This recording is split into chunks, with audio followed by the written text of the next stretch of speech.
Organisation, concept of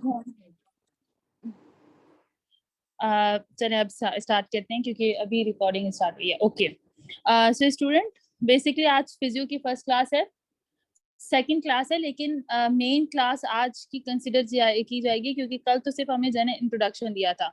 सो अभी जो आप लोगों को फंडामेंटल मॉड्यूल के टॉपिक्स जो यहाँ पे नजर आ रहे हैं, इनमें define physiology, body fluids compartment, level of organization of body, concept of homeostasis, control system of the body, feedback mechanism and gain of control system. ये सारे जो चैप्टर, ये जो पूरे टॉपिक्स हैं, ये गाइडन के चैप्टर नंबर 1 से आप लोगों को मिल जाएंगे। सो ये सारे टॉपिक गाइडन के चैप्टर नंबर 1 से कवर हो जाएंगे। सो गाइडन के चैप्टर नंबर 1 की हर चीज आप लोगों को पता होनी चाहिए। मैं आप लोगों को बुक से भी पढ़ाऊंगी आज, ताकि क्योंकि ये चैप्टर बहुत इंपॉर्टेंट है, ये आपकी बेस डेवलप करता है और आपको फिर पता चलेगा कि कैसे आपको गाइडन को रीड करना है और उसकी इंफॉर्मेशन जो है, जो मेन इंफॉर्मेशन है, सिर्फ उसको समझना है, ठीक है, और कितना आपने उसे रिटेन करना है। सो आज हम इसी पे बात करेंगे। अच्छा, इसके अलावा ये गाइडन के 15 यूनिट्स हैं। 15 यूनिट्स का मतलब है कि अराउंड 85 चैप्टर्स हैं जो हम लोगों को कवर करने होते हैं first year second year MBBS में, ठीक है। सो आज का जो हमारा चैप्टर है, और ये इस तरीके से एमसीक्यूज की मैंने आपसे बताया था कि आगे चल के हम लोग जब यूनिट कंप्लीट होते जाएंगे तो हम लोग डिस्कशन करते जाएंगे विथ रीजनिंग, ताकि इन फ्यूचर इनमें से काफी सारे क्वेश्चन जो हैं वो एफसीपीएस लेवल में, यूएसएमएल के लिए, और अब आप लोगों को पता होगा कि एनएलई जो टेस्ट है वो इंट्रोड्यूस करवाया गया है इस साल। जिन स्टूडेंट ने फाइनल ईयर के पेपर, जिनको डिग्रीज मिल गई थी, इसके इस साल उनको अलॉट होने वाली थी डिग्रीज मार्च में, अप्रैल में। होता है कि मैक्सिमम यूनिवर्सिटीज जो हैं वो स्टूडेंट्स को 5th ईयर के बाद एमबीबीएस की डिग्री प्रोवाइड कर देती हैं, जब जाके वो ताकि हाउस जॉब कर सकें। लेकिन इस साल थोड़ा सा सीन चेंज है। काफी सारे स्टूडेंट्स हाउस जॉब तो कर रहे हैं, और ऑब्वियसली हाउस जॉब के भी टेस्ट के अंदर ये ऐसे ही एमसीक्यूज आपसे किए जाते हैं। सो उनके लिए एनएलई का टेस्ट इंट्रोड्यूस करवाया गया है कि इस साल जिन्होंने एमबीबीएस कंप्लीट कर ली है, उसके बाद हाउस जॉब करने के बाद उन्हें एक टेस्ट जो है वो पीएमसी को वो टेस्ट देना है, और वो हर स्टूडेंट्स 5th ईयर का, अब आपके जब 5 साल कंप्लीट हो जाएंगे तो उसके बाद आपने एमबीबीएस की डिग्री लेने के लिए सिर्फ अपने आप को लाइसेंस आपको मिले, उसके लिए आपका एनएलई का जो है बेसिकली टेस्ट होगा, ठीक है। और वो हर बच्चे को देना है, जब तक वो बच्चा वो टेस्ट क्लियर नहीं करेगा कोई भी यूनिवर्सिटी उससे जो है डिग्री नहीं देगी। आप लोगों को इन्फॉर्म पता होगा। तो अगर ये आपके फ्यूचर, मतलब आपके फ्यूचर डिग्री तक ये प्रोसेस चलता है, एनएलई अगर कैंसिल नहीं होता तो ऑब्वियसली आप लोगों को भी देना पड़ेगा, तो इसलिए हर चीज को अच्छे से समझिएगा, ठीक है। बाकी ये कल की डिस्कशन थी कि फिजियोलॉजी है क्या, फंक्शंस की स्टडी है, ये चीज आप लोगों को पता है। फिजियो का गोल क्या होता है कि मीन्स कि आपको ऐसी स्टडी करवाना कि आप बॉडी किस तरीके से फंक्शन कर रही है, सेल किस तरीके से जो है वो एक पूरा प्रॉपर फंक्शन कर रहा है, फिर वो ऑर्गन के साथ किस तरीके से फंक्शनिंग का प्रोसेस है। फॉर एग्जांपल मैंने आपको कल हार्ट की एग्जांपल दी थी कि सिंपली आपका हार्ट जो पंप करता है वो सर्कुलेटरी सिस्टम के अंदर आता है, ठीक है। तो वो सारा पंपिंग का प्रोसेस और फंक्शनिंग जो है वो किस तरीके से होगी, ये सारी चीजें हमारा गोल होता है फिजियो में पढ़ना, ताकि लाइफ की जो प्रोग्रेशन है या डेवलपमेंट है या ओरिजिन है, मीन्स कि कैसे लाइफ डेवलप हो रही है, कैसे फंक्शन करिए, वो सारी चीजें आप लोग डिस्कस कर सकें। सो ये सारी चीजें फिजियो के गोल में आती हैं, ठीक है। ये आप लोगों को इतनी इंफॉर्मेशन होनी चाहिए। आज मैं थोड़ा सा स्लो स्लो आगे करके चलूंगी क्योंकि पहला चैप्टर है, बहुत इंपॉर्टेंट है, ठीक है। अब ठीक है, अब उसके बाद हमने जो डिस्कशन की थी ब्रांचेस ऑफ फिजियोलॉजी, बहुत सारी ब्रांचेस होती हैं, viral, bacterial, cellular, human and many more, ठीक है। सो इसमें से हमारा जो मेन टारगेट, नाम से ही जाहिर हो रहा है, वायरल फिजियोलॉजी, इस मींस के वायरस कैसे फंक्शन करता है बॉडी के अंदर, उसके बारे में पढ़ा जाता है। बैक्टीरियल फिजियोलॉजी में बैक्टीरिया से रिलेटेड पढ़ा जाता है। सेलुलर में सेल की जो ओरिजिन है, डेवलपमेंट है, वो सारी चीजें पढ़ी जाती हैं। ह्यूमन फिजियोलॉजी हमारी मेन होती है, जिसमें हम लोग ह्यूमंस के बारे में पढ़ते हैं। सो बेसिकली जो गाइटन के 85 चैप्टर्स हैं, वॉल्यूम 1 एंड वॉल्यूम 2 को कंबाइन करके, और जो 15 यूनिट्स कहलाते हैं, उनमें आपको मेनली ह्यूमन फिजियोलॉजी के बारे में बताया गया है। सो उसमें जो डिस्कशन होगी वो ह्यूमन फिजियोलॉजी से रिलेटेड होगी, ठीक है। इसके अलावा बहुत सारी सब डिविजन्स होती हैं फिजियो की, लेकिन मेन हमारा कॉन्सेप्ट है ह्यूमन फिजियोलॉजी को पढ़ना एज अ डॉक्टर्स, ठीक है। सो उसके बाद अब ये अब तक की जो भी डिस्कशन हुई उसको याद करने की या रट्टा मारने की कोई जरूरत नहीं है, ठीक है। जो मेन बात आ गई है वो इस डायग्राम में आ गई है कि मेनली फिजियोलॉजी है क्या, कि किस तरीके से बॉडी फंक्शन करती है, उसे फिजियोलॉजी कहते हैं। ठीक है, कितने टाइप की हमारे पास फिजियोलॉजी है? अब बहुत सारे टाइप्स थी, सो उसमें मेन क्या है, हम ह्यूमन फिजियोलॉजी पढ़ रहे हैं तो हमें पता हो कि सेलुलर फिजियोलॉजी क्या है, सेल किस तरीके से फंक्शन करता है। देन हमें पता हो कि सिस्टमिक फिजियोलॉजी क्या है, कि सिस्टम किस तरीके से, लाइक रेस्पिरेटरी सिस्टम है, सर्कुलर सिस्टम है, या हमारे पास जो है जीआईटी का सिस्टम आ जाता है, रीनल सिस्टम आ जाता है, एंडोक्राइन सिस्टम आ जाता है, और उसके बाद सेंट्रल नर्वस सिस्टम आ जाता है। तो इस ये सब सिस्टम कैसे काम करते हैं, ये सारी चीजें हमें पढ़नी होती हैं, और गाइटन में बहुत अच्छे तरीके से इन तमाम चीजों को डिस्कस किया गया है। मैं बार बार गाइटन का नाम इसलिए ले रही हूँ क्योंकि गाइटन बुक पढ़ने के बाद आई एम श्योर आप लोग आधे से ज्यादा डॉक्टर बन जाते हैं, क्योंकि बॉडी का हर फंक्शन आपको पता होता है। फिर जब आप थर्ड ईयर में जाके पैथो करेंगे तो आपको कोई डिस्टरबेंस नहीं होगी। ठीक है, सो म्यूट कर दें, कोई स्टूडेंट अनम्यूट है। ठीक है, अब ये सारी चीजें आपकी डिस्कस होगी। ठीक है, तो मैं बार बार कहूंगी गाइडन को अभी से पढ़ना शुरू कर लें, क्योंकि जब आप क्लिनिकल साइड में जाएंगे आपको किसी वहां पे डॉक्टर्स मेनली आपको थर्ड ईयर में आपसे पूछते हैं, आपके जो टीचर्स होंगे एज अ डॉक्टर, वो आपसे वहां पे नाम लेके कहेंगे कि आपने फिजियो में पढ़ा था ना कि हमारे पास ऑस्मोटिक प्रेशर क्या है, आपने पढ़ा था ना कि प्रोटीन किस तरीके से फ्लूइड को मेंटेन करते हैं, ये चीजें बताएं, ईसीएफ क्या है, आईसीएफ क्या है, या किस तरीके से आपके फ्लूइड्स जो है वो डिस्ट्रीब्यूट हुए हैं। वो आपसे ये डायरेक्ट सवाल करते हैं कि आप, क्योंकि पैथोफिजियोलॉजी भी आप लोगों को करवा रहे होते हैं तो वहां पे भी ये बात होती है, और जब आप क्लिनिकल हिस्ट्री ले रहे होते हैं तो वो डायरेक्ट आपसे पूछेंगे कि आप हमें बताएं, उस वक्त आपको इंसल्ट फील ना हो, और उस वक्त आपको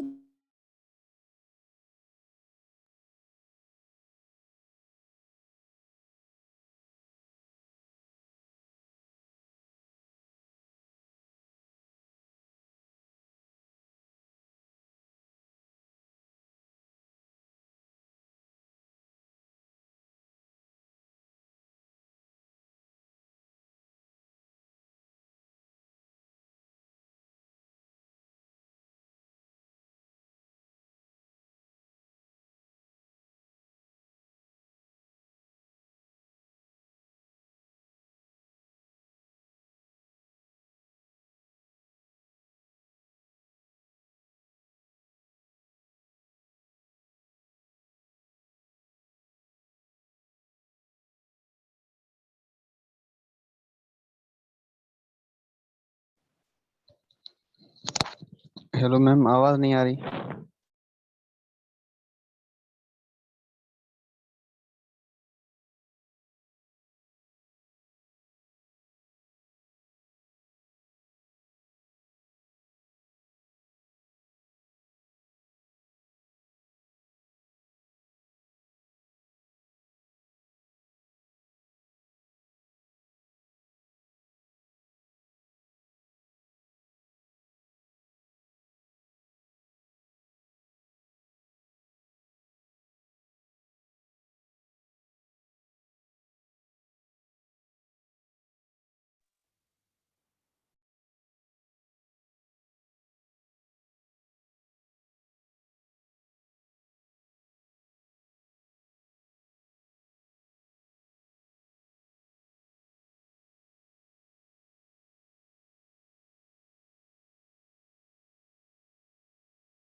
हेलो स्टूडेंट्स, मेरी आवाज आ रही है? यस मैम, आ रही है। Okay, sorry for the inconvenient, interrupt हो गए थे। सो उसके बाद ये सिर्फ डायग्राम आप लोगों को आनी चाहिए, ठीक है। सो उसके अलावा आप लोगों को ज्यादा कुछ यहाँ पे याद नहीं करना। सेलुलर में सेल्स का फंक्शन है, सिस्टम में सिस्टम से रिलेटेड, और ऑर्गन्स में ऑर्गन से रिलेटेड। अब ह्यूमन फिजियोलॉजी की डेफिनेशन थोड़ी सी माइंड में होनी चाहिए। कोई भी आपको as a first year students भी कोई आपसे कभी कभी जूनियर्स पूछ लेते हैं कि हमें कैसे कवर करना है, तो थोड़ा आइडिया हो आपको भी कि आप लोगों ने क्या चीजें पढ़नी है। सो इसलिए आप लोगों को ये सारी चीजें आनी चाहिए कि लाइक ह्यूमन फिजियोलॉजी क्या है। सो इसमें हम लोग ह्यूमंस के बारे में सारे मैकेनिज्म जो है उन सबको डिटेल से डिस्कस करेंगे, ठीक है। अच्छा, गाइटन में जो स्टार्टिंग का पैराग्राफ है उसमें ह्यूमन फिजियोलॉजी से रिलेटेड 2 पैराग्राफ्स हैं, उनमें आप लोगों को ये डिफाइन कर दिया गया है, ठीक है। सो उस पैराग्राफ को आप लोग समझेंगे, उसको कट कर दीजिएगा, कैंसिल कर दीजिएगा। उसमें से कोई रटने वाली चीज नहीं है, ठीक है। उसमें से सिर्फ क्या है कि ह्यूमन फिजियोलॉजी जो होती है उसमें हम लोग स्पेशल कैरेक्टरिस्टिक्स और जो मैकेनिज्म है ह्यूमंस के उनको पढ़ते हैं। अब वो किस तरीके से मैकेनिज्म काम करते हैं, फॉर एग्जांपल हमें भूख लगी है तो हमें फील होगा, ठीक है। हमारे जो सेल्स हैं रिसेप्टर्स तक हमारे ब्रेन के अंदर कुछ हंगर सेंटर्स होते हैं, और इस तरीके से फीडिंग सेंटर्स होते हैं जो आगे चल के आप वॉल्यूम 2 में पढ़ेंगे गाइटर में। तो वहां तक उन सेंटर्स तक जो है वो हमारी नर्व्स इंफॉर्मेशन लेके जाती हैं, और फिर वो फीडिंग सेंटर्स जो होते हैं वो एक्टिवेट होते हैं, और फिर हमें फील होता है कि हमें अब खाना खाना है क्योंकि हमारी डेफिशिएंसी हो रही है एनर्जी की, तो इस वजह से फिर हम लोग खाना खाते हैं, ठीक है। तो ये सारा काम फिजियो का है। सेंसेशन, इस तरीके से आप लोग नर्वस सिस्टम के अंदर सेंसेशन से रिलेटेड पढ़ेंगे कि किस तरीके से हमारी नर्व सेंसेस को हमारे जो नर्वस सिस्टम के अंदर सेंटर्स हैं वहां तक लेके जाती हैं, और फिर हमारे इफेक्टर्स काम करते हैं। तो ये सारी चीजें, रिप्रोडक्शन में किस तरीके से रिप्रोडक्टिव ऑर्गन्स हमारे काम करते हैं, वो सारी चीजें, ये जो मेन आपकी यहाँ पे सिर्फ डिफाइन कर दिया है ताकि आप लोगों को वॉल्यूम 2 में ये सारी डिस्कशन होगी चैप्टर वाइज, ठीक है। अब ये वही यहाँ पे टॉपिक्स लिखे हुए हैं कि किस तरीके से आपको सेल को पढ़ना है। अच्छा, अब गौर से सुनिएगा, मैं सिर्फ आप लोगों को बताती जा रही हूँ, ठीक है। रट्टा मारने की कोई जरूरत नहीं है। यहाँ पे मैंने इतनी सारी वर्डिंग्स यूज नहीं की, लाइनिंग्स नहीं बनाई इस लेक्चर में कि हर चीज आपको लिख के दूं, क्योंकि कोई चीज यहाँ से अभी तक जितना डिस्कस किया ना, अभी तक कोई चीज रट्टे मारने वाली नहीं है, ठीक है। अभी तक सिर्फ कॉन्सेप्चुअल थे पॉइंट्स। अगर मैं आपको गाइडन का रेफरेंस देती हूँ तो स्टार्टिंग के 2 पैराग्राफ मैंने आप लोगों को समझा दिए, इसका मतलब उनको रट्टा नहीं मारना। उसके बाद गाइटन में ये जो पहला पॉइंट है ना, cell as the living unit of the body, इसमें इसके बारे में गाइटन में आप कुछ पॉइंट्स आपके साथ डिस्कस किए हैं, और कॉमन से पॉइंट हैं जो हर बच्चे को आते हैं। क्या हमारी बॉडी जो है वो सेल से बनी हुई है, और सेल हमारी बॉडी का बेसिक यूनिट है, ठीक है। इस तरीके से हर सेल जो होता है हमारी बॉडी में डिफरेंट तरीके से काम करता है, ठीक है। क्यों? फिर जब वो कंबाइन होते हैं तो आपको पता है कि वो टिश्यू बनते हैं, फिर उसके बाद आपके ऑर्गन सिस्टम, इस तरीके से काम चलता रहता है। अब आपको ये नहीं पता होना चाहिए कि रेड ब्लड सेल जो है उनकी हमारी बॉडी में कितने ट्रिलियंस हैं। As a first year students, आप जब हीम का आगे चल के टॉपिक करेंगे ना, तो फिर हम लोग अलग काउंट्स याद करते हैं, रेड ब्लड सेल्स के, व्हाइट ब्लड सेल्स के, प्रोटीन्स के। तो वहां पे लिम्फोसाइट्स क्या होते हैं। सो अभी गाइडन की इस चीज को याद करने की जरूरत नहीं है कि हमारी ईच ह्यूमन बीइंग में रेड ब्लड सेल जो है वो 25 ट्रिलियंस हैं। इस तरीके के वहां पे डिस्कशन की गई है, ठीक है।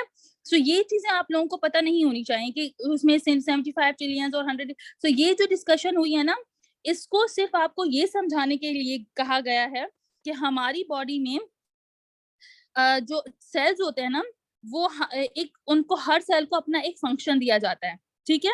इसी तरीके से उन्होंने कहा है कि जो हमारे रेड ब्लड सेल्स होते हैं, जिनकी ईच ह्यूमन बीइंग के अंदर 25 ट्रिलियंस है, ठीक है, जो कि क्या करते हैं, हमारी सेल तक ऑक्सीजन को, मींस के हमारी बॉडी में जो ऑक्सीजन की ट्रांसपोर्टेशन है वो किसके जरिए होती है, आरबीसीज के जरिए होती है। आप लोगों को पता है कि किस तरीके से आरबीसीज का कौन सा जो पार्ट होता है, लाइक हीमोग्लोबिन हो जाता है, तो वो ऑक्सीजन को कंबाइन करते हैं, फिर उसके बाद हमारी बॉडी में पूरी ऑक्सीजन ट्रांसपोर्ट होती है, फिर कार्बन डाइऑक्साइड के साथ कॉम्बिनेशन बढ़ के फिर हमारे पास एक्सपेल आउट हो जाएगी लंग से। तो ये मतलब हमारी बॉडी के हर सेल का अपना अपना काम है, ये चीज आप लोगों को बताई गई, ठीक है। सो इसलिए सेल से रिलेटेड और इतनी कोई इंपॉर्टेंट बात नहीं है जो आप लोगों को ना पता हो, इतना ही सिर्फ करना है।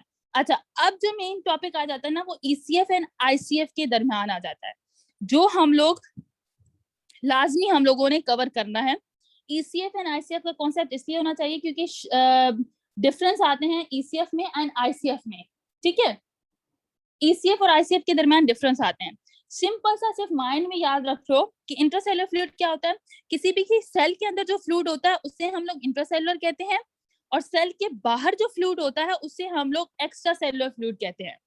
बस ये चीज आप लोगों के माइंड में होनी चाहिए, ठीक है, कि हमारी बॉडी में एक्स्ट्रा सेलुलर फ्लूइड और इंट्रासेलुलर फ्लूइड का कॉन्सेप्ट क्या है। हमारी बॉडी आप लोगों को पता है कि मेनली पानी से बनी हुई है। हमारी बॉडी में फ्लूइड की जो कंपार्टमेंट है या फ्लूइड की जो क्वांटिटी है वो बहुत ज्यादा होती है, ठीक है। अब फ्लूइड की क्वांटिटी आता है तो अब जाहिर सी बात है इसको डिफरेंट फ्लूइड्स में जो है वो बेसिकली उस फ्लूइड को, बॉडी के फ्लूइड को डिवाइड किया गया है। जैसे हमारे सेल के अंदर जो फ्लूइड है उसे हम लोग इंट्रासेलुलर फ्लूइड कहते हैं, जो मेनली जो है वो 1/3, ठीक है। उसके अलावा हमारे पास मेन जो डिफरेंस होता है वो इंट्रासेलुलर। अब आउटसाइड द सेल जो हमारे पास फ्लूइड होता है उसे हम लोग क्या कहेंगे, एक्स्ट्रा सेलुलर फ्लूइड। ये चीज आप लोगों को पता होनी चाहिए, ठीक है। अच्छा, उसके बाद अब क्या होता है कि अब मैं आप लोगों को, ये हमारे पास ना कंपार्टमेंट्स, ये इस तरीके से हम लोग नॉर्मली ये डायग्राम आगे चल के सेकेंड ईयर में भी बार बार हम लोग इस तरीके से डिस्कस करते हैं कि ये हमारी बॉडी का टोटल फ्लूइड कंपार्टमेंट्स है, मतलब टोटल फ्लूइड जो बॉडी के अंदर वाटर है ना वो हमारे पास है, ठीक है। अब इसमें से जो 70 to 90% हमारी बॉडी में होता है, या अकॉर्डिंग टू गाइडेंस 60% हो गया, ठीक है, या 42 लीटर्स आप लोग कह सकते हैं। सो ये लीटर्स और ये तमाम चीजें चल के हम लोग सेकेंड ईयर में याद करते हैं, तो उसकी वैल्यू याद करने की जरूरत नहीं है। सिर्फ आपको ये पता हो कि हमारी बॉडी में जो है टोटल बॉडी वाटर जो है उसको इंट्रासेलुलर एक्स्ट्रा सेलुलर फ्लूइड में डिवाइड किया गया है, ठीक है, जो नॉर्मली 42 लीटर्स होता है। अब उसमें से 2/3 जो होता है ना वो हमारे पास इंट्रासेलुलर फ्लूइड होता है, और 1/3 जो होता है वो हमारे पास एक्स्ट्रा सेलुलर फ्लूइड होता है, ठीक है। उसके बाद इंट्रासेलुलर के हमें कोई कंपार्टमेंट नहीं मिलते, मींस के इंट्रासेलुलर फ्लूइड को फर्दर डिवाइड नहीं किया गया। लेकिन जो एक्स्ट्रा सेलुलर फ्लूइड है आउटसाइड द सेल है उसको डिवाइड किया गया है। अब उसको इसलिए डिवाइड किया गया है क्योंकि एक्स्ट्रा सेलुलर फ्लूइड जो होता है ना वो कांस्टेंट मोशन में रहता है हमारी बॉडी के अंदर, ठीक है। अब ये अब क्या होता है कि हमारा जो फ्लूइड है एक्स्ट्रा सेलुलर उसको उसके फर्दर कंपार्टमेंट्स हैं, लाइक उसमें प्लाज्मा फ्लूइड भी आ जाता है, इंटरस्टिशियल फ्लूइड भी आ जाता है, फिर फर्दर इंटरस्टिशियल फ्लूइड को भी डिवाइड किया गया है। सो बस ये जो डायग्राम है ना आपके कॉन्सेप्ट्स में होनी चाहिए, क्योंकि आगे चल के जब लोग अगर सेकेंड ईयर का कोई स्टूडेंट यहाँ पे है तो किडनी के जो रीनल्स हमारे लेक्चर स्टार्ट होंगे, या गाइटन का चैप्टर नंबर आई गेस 25 है, तो उसके अंदर इन तमाम चीजों के बारे में बहुत डिस्कस किया गया है, ठीक है। सो ये डायग्राम सिर्फ जहन में होनी चाहिए आप लोगों को, ताकि अगर आपने कुछ स्टूडेंट के सीक्वेंस क्वेश्चंस भी होते हैं तो उसमें भी वो ऐसे छोटी सी डायग्राम बना सकते हैं, ताकि टीचर थोड़ा इम्प्रेस हो जाता है कि बच्चे को आता है, ठीक है। लेकिन एमबीबीएस में तो आप लोगों को पॉइंट टू पॉइंट लिखने होते हैं तो सबको पता होता है। इसके अलावा आप ये डायग्राम देख लें, ठीक है।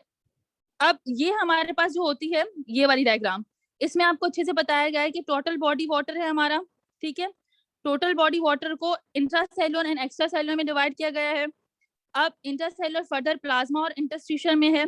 और एक बात याद रखिएगा, जो एक्स्ट्रा सेलुलर इंट्रासेलुलर होता है ना उसके दरमियान में सेल मेम्ब्रेन होती है, और प्लाज्मा और इंटरस्टिशियल में कैपिलरी वॉल होती है। ये अभी आप लोगों को याद करने की जरूरत नहीं है as a first year MBBS student, I am just describing, क्योंकि आगे चल के ये बातें डिस्कस होती हैं। Total body water 60% of the body fluid है या बॉडी वेट है, जिसमें से 40% हमारा इंट्रासेलुलर है एंड 20% हमारा एक्स्ट्रा सेलुलर है, ठीक है। और उसमें जो है हमारे पास इंटरसेलुलर एंड प्लाज्मा में हमारा ईसीएफ जो है वो डिवाइड हो रहा है। ये कॉन्सेप्ट आप लोगों को लाजमी आना चाहिए, ठीक है। ये वाला जो कॉन्सेप्ट है वो आप लोगों को लाजमी आना चाहिए। अब आ जाते हैं कुछ डिफरेंसेस पे। ये डिफरेंसेस तो एश्योर ऐसे ही आपके गाइडन में दिए गए हैं, और मैं कहूंगी कि ये डिफरेंसेस आप लोग याद कर लें, क्योंकि अगर आप लोग फर्स्ट ईयर के स्टूडेंट्स हैं तो मोस्ट प्रोबेबली चांसेस होते हैं कि एनुअल में ये सवाल आए। उसका रीजन सबसे बड़ा ये है कि एनुअल में टीचर्स के पास बहुत ज्यादा कोर्स होता है, सो वो डीपली आपसे क्वेश्चन नहीं पूछते, वो बुक के सुपरफिशियली क्वेश्चन जो है वो एक्सट्रेट आउट करते हैं, ताकि जो है उनके पास ज्यादा मटेरियल होता है तो उनके पास ऑप्शन ज्यादा होते हैं, तो वो लोग फोकस करते हैं कि हम लोग इतना डीप ना पूछें ताकि हर बच्चा पास हो सके। सो अब difference between ECF and ICF में क्या है, आपको पता है कि ईसीएफ क्या था, सेल के बाहर जो फ्लूइड होता है उसे हम लोग ईसीएफ कहते हैं। अब ये याद रखना कि ईसीएफ के अंदर कौन कौन से जो आयंस होते हैं वो लार्ज क्वांटिटी में होते हैं। जो हमारे पास ईसीएफ है बेसिकली उसमें सोडियम, क्लोराइड, चुप रहे बाइकार्बोनेट। जी अभी आई गेस कोई स्टूडेंट था। अच्छा चलें आगे चलते हैं। हमारे पास देखें ECF और ICF का आपको कॉन्सेप्ट पता है। अब ECF के अंदर हमारे पास सोडियम, क्लोराइड, बाइकार्बोनेट, ये आयन बहुत ज्यादा होते हैं, ठीक है। सो ये जो आयन्स हैं आप लोगों ने ये लाजमी याद करने हैं। इसके अलावा हमारे पास क्या हो जाते हैं, oxygen, glucose, fatty acid and amino acids, ये सारी जो होती है हमारे पास एक्स्ट्रा न्यूट्रिएंट कंपाउंड्स होते हैं। सो जो ECF के अंदर मेनली आपके पास आयंस हैं, आप लोगों को ये आयंस जो हैं सोडियम, क्लोराइड, बाइकार्बोनेट, ये आयन पता हो एज अ डिफरेंस, क्योंकि आपसे डिफरेंटली MCQs के थ्रू पूछा जाता है कि हमारे पास कौन कौन से आयंस हैं जो ECF एंड ICF के अंदर हैं, ठीक है। उसके बाद क्या होता है, जो हमारे पास ECF है कंपाउंड, वो हमारे पास जो फ्लूइड है वो कार्बन डाइऑक्साइड भी कंटेन करता है, क्योंकि ये फिर क्या करता है, सेल्स से जो है वो लंग्स के थ्रू एक्सक्रीट आउट करवा देता है कार्बन डाइऑक्साइड को। सो ये आपको पॉइंट जरूर याद होना चाहिए, ठीक है। उसके अलावा हमारे पास ये 2 पॉइंट्स ऐसे हैं जो आप लोगों को याद होने चाहिए। आगे चल के मैं कुछ और पॉइंट्स आपको बताऊंगी, स्लाइड जो प्रिपेयर की हुई हैं, कि उसमें हमारे पास ECF और ICF को हम लोग डिटेल से डिस्कस कर लेंगे, ठीक है। उसके बाद क्या है, इंट्रासेलुलर फ्लूइड। हमारी बॉडी मतलब सिग्निफिकली जो इनसाइड दी साइड हमारे पास फ्लूइड होता है वो हमारे पास इंट्रासेलुलर होता है, ठीक है। अब इसमें हमें potassium, magnesium and phosphate ion बहुत ज्यादा मिलेंगे, और सोडियम एंड क्लोराइड जो है वो हमें किससे मिल रहे थे, बेसिकली वो हमें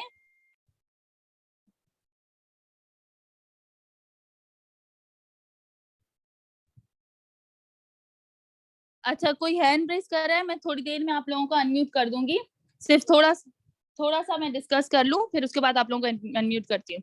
अच्छा उसके बाद हमारे पास क्या है, इंटरसेलुलर फ्लूइड में आपको बस आयंस का पता हो कि कौन से आयन मेन होते हैं, लाइक पोटेशियम, मैग्नीशियम, फॉस्फेट, ये आयन होते हैं। इसके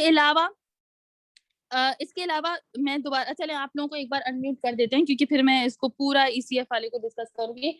जो हैंड रेज कर रहे हैं उनको ही अनम्यूट कर दें। कौन है, अरीज फातिमा, उरूज। चले उरूज फातिमा कुछ कहना चाहती हैं?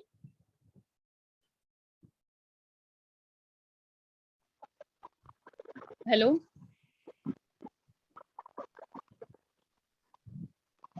इन्हें अनम्यूट कर दिया आपने?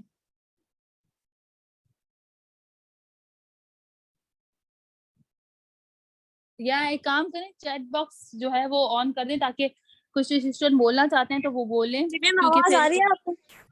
जी मेरी आ रही है आपकी आवाज। मैम मैं ये कहना चाहती हूँ कि आप जो है चैप्टर नंबर 1 बिल्कुल इजी है, तो आप उसके MCQ टेस्ट करवा दें, हमें चैप्टर नंबर 2 या 4 से स्टार्ट करवा दें। चलें ठीक है। एक्चुअली कुछ स्टूडेंट्स ऐसे हैं जो काफी सारे स्टूडेंट ऐसे हैं जो फर्स्ट ईयर।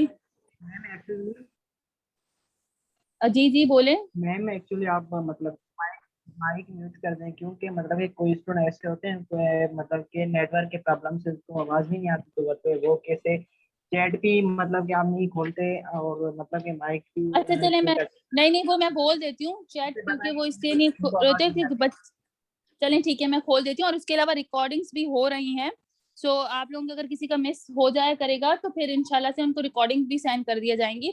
लेकिन मैं चैट बॉक्स बोल देती हूँ कि वो अनम्यूट कर देते हैं, तो चैट्स खोल देते हैं। अच्छा उसके अलावा अभी तक कुछ समझ आ रहा है आप लोगों को? बेसिकली ये टॉपिक्स जो मैं आप लोगों को बता रही हूँ ना, ये थोड़े ज्यादा इंपॉर्टेंट हैं।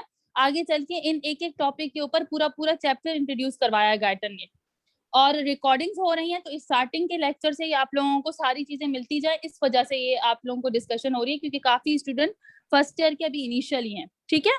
इंशाल्लाह कोर्स को आगे जल्दी जल्दी कवर करेंगे, ठीक है। Yes ma'am, okay ma'am. चलें सही है, वो बस आज की क्योंकि स्केड्यूल हुई थी तो इंट्रो से ही स्टार्ट किया जाता है, तो इस वजह से मैंने आप लोगों को करवाया था। इंशाल्लाह जल्दी जल्दी कवर हो जाएंगे, क्योंकि इनमें से सारे सवाल आप लोगों के आ जाते हैं। चले मैं आप लोगों को आगे डिस्कस करवाती हूँ, ठीक है। इन्हें ओके ठीक है, अनम्यूट कर दें, लेकिन चैट जो है वो इनकी ऑन कर दें। अच्छा उसके बाद हमारे पास आपको ये कंपोजिशंस आनी चाहिए कि कौन कितने परसेंट हमारे पास ह्यूमन बॉडी कंपोजिशंस होती हैं, ठीक है। नॉर्मली लाइक वाटर 60% है। मैं आप जल्दी जल्दी चल रही हूँ क्योंकि ज्यादातर स्टूडेंट्स कह रहे हैं कि उन्हें फर्स्ट चैप्टर आता है, ठीक है। उसके बाद ह्यूमन बॉडी कंपार्टमेंट्स है, वाटर 60% है, प्रोटीन 18 है, फिर 15 है। ये जो आगे चल के कंपोजिशंस लेवल्स हैं, ये according to Guyton chapter change होते रहेंगे। तो जिस चैप्टर में जो वैल्यू दी गई एग्जैक्ट वो मैं आप लोगों को बता दिया करूंगी, ठीक है। और बाकी मैंने आपसे ये डिस्कस कर लिया कि हमारी बॉडी वाटर मीन्स के 60% ऑफ बॉडी वेटर जो वेट है हमारा बॉडी वाटर पे होता है। सो अच्छा, अब ये है कि 60% की बात ये है कि 42 लीटर, ठीक है। उसमें अब उसके बाद हमारे पास क्या 2 कंपार्टमेंट में डिवाइड थे, आईसीएफ एंड ईसीएफ में।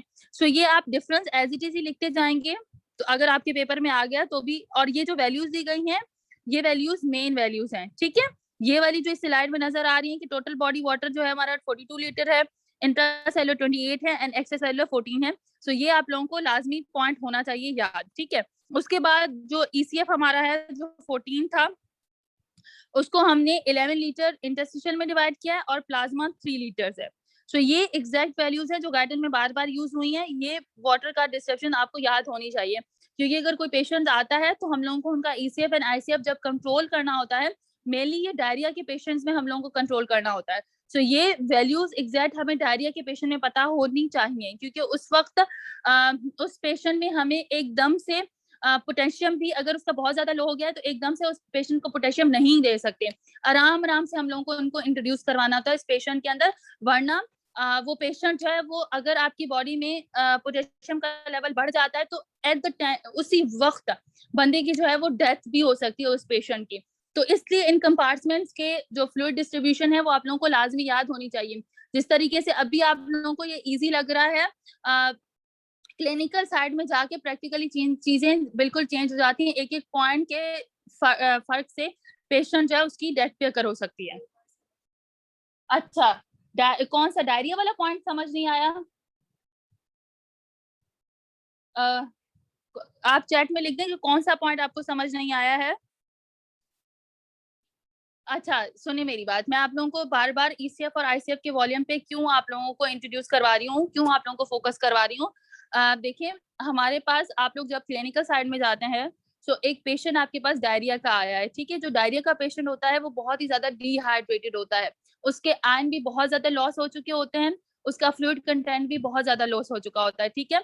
वो पेशेंट जब हमारे पास इमरजेंसी में आता है, अच्छा अब उसको आप जो डिहाइड्रेशन हम लोग देखते हैं वो स्किन के थ्रू देखते हैं, हम उसकी स्किन को थोड़ा सा ऊपर करते हैं, मींस के उसको टच करते हैं तो हमें पता चल जाता है, हमें एक्सपीरियंस हो जाता है कि हाँ इस बंदे में जो है वो फ्लूइड की और इसके अंदर जो है आयंस की बहुत ज्यादा कमी हो गई है, क्योंकि डिहाइड्रेट पर्सन है। जो डिहाइड्रेशन पेशेंट होता है ना, डिहाइड्रेटेड, अब जब वो आपके पास आता है आपके पास इतना टाइम नहीं होता कि उस वक्त आप लोग एट अ टाइम उसकी लैब टेस्ट करवा सको, क्योंकि काफी सारे केसेस में लाइक बर्न के केसेस के अंदर भी जो ऐसे पेशेंट्स आते हैं उनके अंदर फ्लूइड बहुत कम हो जाता है। सो आपके पास इतना टाइम नहीं होता, उस वक्त आपको जो कैलकुलेशन की जाती है, जब तक आपके रिपोर्ट्स वगैरह आए, जब तक आपने वो करना है, उस वक्त तक आयंस को आराम आराम से बैलेंस किया जाता है। क्योंकि अगर आयंस को आप लोग बहुत तेजी से बैलेंस करेंगे, उसे ऐसी चीज पोटेशियम आप उसके अंदर इंट्रोड्यूस करवाएंगे, तो एकदम से अगर आप उसे पोटेशियम इंड्यूस करवाएंगे उसके अंदर, तो उसका लेवल बहुत ज्यादा बढ़ जाएगा, और पोटेशियम पर जब बढ़ जाता है तो सेल की एक्टिविटी बढ़ जाती है। आगे सीरियस करेंगे तो उसमें आपको पता चलेगा कि पोटेशियम कैसे काम करता है। सो जब उसकी मसल्स की एक्टिविटी ज्यादा बढ़ जाएगी, पोटेशियम लेवल बॉडी में ज्यादा इंट्रोड्यूस हो जाएगा या उसका लेवल बढ़ जाएगा, तो पेशेंट की डेथ भी हो सकती है। सो इमरजेंसी डिपार्टमेंट में ऐसे केसेस आते रहते हैं, लेकिन जब आपकी प्रैक्टिस होगी, आइडियली अगर आपके पास ऐसा केस आ जाता है तो आप लोगों ने बहुत आराम से उसको डील करना होता है, ठीक है। तो इसलिए ये चीजें जो गाइडन आपको नॉर्मल करके बता रहा होता है ना, किस हद तक ये आपको गाइडन फिर भी आसान वे में बता रहा है, लेकिन प्रैक्टिकली बहुत ही ज्यादा चीजें डिफरेंट हो जाती हैं, इसलिए हर चीज को सही से समझिएगा। ये जो फ्लूइड्स आपको दिए गए हैं, आप लोगों को फ्लूइड्स कंपार्टमेंट अच्छे तरीके से समझाने होते हैं, ठीक है। सो अच्छा, उसके बाद आपके पास ईसीएफ का पता है कि 14 लीटर टोटल है, उसमें हमारा 11 है और 13 लीटर डिवीजन है जी। अब देखें, वो इसलिए कह रहे हैं क्योंकि वो सेल के अंदर ना कांस्टेंट मोशन के अंदर रहता है, तो इसलिए उसके लिए स्टूडेंट किसी ने कमेंट किया है, क्या किया? अब बेटा एक्स्ट्रासेलुलर को इंटरनल एनवायरनमेंट इस सेंस में भी कहा जाता है क्योंकि वो कांस्टेंटली आपकी बॉडी के अंदर ना मोशन कर रहा होता है, उसका जो हमारा पास ब्लड की सर्कुलेशन है उससे रेपरेटिव होती है और वो मिक्स होता रहता है ब्लड के साथ। सो मेनली उसका काम हमारी बॉडी के इंटरनल एनवायरनमेंट को, हमारी होम्योस्टेसिस को बैलेंस करना होता है, ठीक है। तो इसलिए उसके लिए ये टर्म्स यूज होती हैं। अच्छा, उसके बाद ECF के अदर कंपार्टमेंट्स हैं, लिम्फ, ट्रांससेलुलर फ्लूइड्स, ठीक है। सो ये तो आप लोगों को आते होंगे, जैसे आप लोग बता रहे हो। लिम्फ हमारे पास क्या होता है, लिम्फेटिक, अच्छा, अगर क्लास जो है वो अगर क्लास 1 मिनट में लीव हो, मतलब ये अगर मीटिंग एंड हो जाती है तो आप दोबारा से ज्वाइन कर लीजिएगा। अच्छा, उसके बाद हमारे पास माइनर 2 कंपार्टमेंट होते हैं ECF के, जिसे लिम्फ और ट्रांससेलुलर फ्लूइड कहते हैं। लिम्फ हमारी बॉडी का बहुत ही बड़ा और बहुत ही इंपॉर्टेंट सिस्टम है। अगर लिम्फेटिक लीकेज हो जाती है तो हमारी बॉडी के अंदर बहुत सारे चेंजेस आ जाते हैं। सो इसलिए लिम्फ को भी आगे चल के डिस्कस करेंगे।